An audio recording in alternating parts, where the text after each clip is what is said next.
Good morning, everybody. It is Monday, March the 8th. I can't believe we're already marching through March. No pun intended.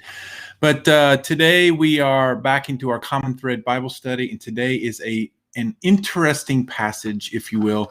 I mean, there is people wandering in the desert, poisonous snakes biting people, and they're dying, putting stakes on a stick and looking up at them and being healed.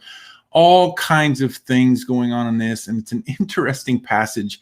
And you know, we don't spend a lot of time in the book of Numbers, but today we are in Numbers chapter 21, verse 4 through 9. Let me just read that for you, and then I'll give you some insight into that passage. They traveled, speaking of the Israelites, they are now free from Egypt. They've crossed the Red Sea. God's done some incredible things, but they're wandering around because of their disobedience and complaining. They're wandering around in the desert looking for the land that God has promised them. They traveled from Mount Hor along the route to the Red Sea to go around Edom, but the people grew impatient on the way. They spoke against God and against Moses and said, "Why have you brought us up out of Egypt to die in the wilderness? There is no bread, there is no water, and we detest this miserable food." Then the Lord sent venomous snakes among them. They bit the people, and many Israelites died. The people came to Moses and said, "We sinned when we spoke against the Lord and against you. Pray that the Lord will take the snakes away from us." So Moses prayed for the people. The Lord said to Moses, "Make a snake and put it up on a pole. Anyone who is bitten can look at it and live." So Moses made a bronze snake and put it up on a pole. Then when anyone was bitten by a snake and looked at the bronze snake, they lived. In the larger context of Numbers chapter 21, really the larger context is Numbers chapter 11 through chapter 25. These are various episodes during the Israelites' journey through the wilderness. They're journeying through the wilderness. They're looking for the land of promise. And we know now that it was 40 years in the wilderness that they wandered. But most of these episodes in these chapters deal with the people's rebellion. They deal with their complaining. Often there were groups of people who would rebel and complain, or there were even just individuals. And there's all kinds of stories and episodes from Numbers 11 through Numbers chapter 25 where there's complaining happening. And, you know, God has just delivered them and done this miraculous thing. But this one, in verses 4 through 9, is an odd complaint. And the reason it's an odd complaint is that in verses 1 through 3 of this chapter, God has just done a miraculous thing and delivered them from an enemy that they were afraid of. God delivered them from the Canaanites and overthrew the Canaanites for the Israelites, and they turn around right after this miraculous deliverance and begin to complain. The text calls us really to consider, and this is what I want you to consider with me today as we look at this complaint, the snakes and all that's happening. It calls us to consider the role of complaining in our lives, especially as the people of God. Complaining about things, even natural things of food and water, and the complaining and the role that plays in our life. You know, the complaining in Numbers seems to be related to their disobedience and their inability to remain faithful to God.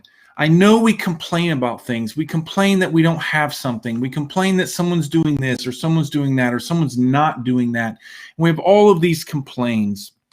But notice that their complaint is about a very natural thing. Food and water is something that we need. It's not like they can go without it, right? And so they're not just complaining about, you know, I wish God would give me that job, or I wish God would give me that car or that house, but they're actually complaining about something very natural. They're complaining about food and water, a natural desire And so why in the world would God punish them for their complaining for something as normal and natural as food and water? And I think the question that I would ask you this morning is, what natural desire is in your life, something that is natural to you, a natural desire that you have that in your life that has the power to harm you and heal you? And that's interesting, isn't it? I mean, this is a thing that they complained about. This natural desire had the power to harm them and heal them. You know, Lent is the season of self-denial. We deny the urges, the natural urges and the delights and the delicacies of this life. Not that those things are sinful, but we deny them because we know that these are the things that make life good and pleasurable. And we have a temptation to lean upon those things and not to trust in God. Why do we deny those things? Because even good things in life, like food and water, have the power to harm and heal us. This is why we practice spiritual disciplines. This is why we realign even our natural desires, why we fast and why we pray and why we deny ourselves of these things. What do you complain about?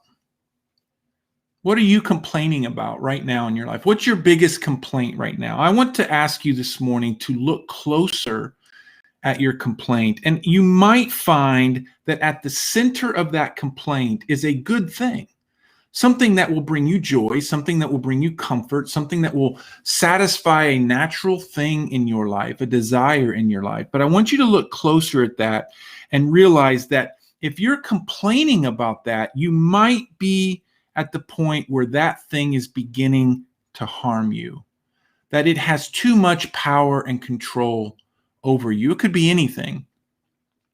So I ask you to do that today, is to consider your complaints, look at the center of what you're complaining about, and realize that possibly that is the thing you need to deny yourself of right now.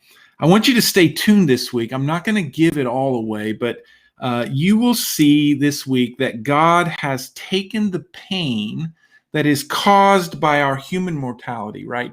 This complaining of not having food and water. God has taken that thing and he has really, through the evidence of our real death, that we experience, right? And God has put that on a stick for us to look to and be healed. And I'm not going to get too much into that. I want to kind of create some urgency for you to read the text this week. Pastor Andy and Pastor Brett will be bringing you some other texts that give light to this text. This idea of these natural desires and that they can control us to the point where they can harm or heal. And that God has taken all of our pain and our suffering, and instead of complaining about it, we need to look to the one who has been put on a stick so that we might be healed. I hope that this has been helpful for you guys today. God bless. Have a great day. Enjoy this wonderful, beautiful weather, and we'll see you.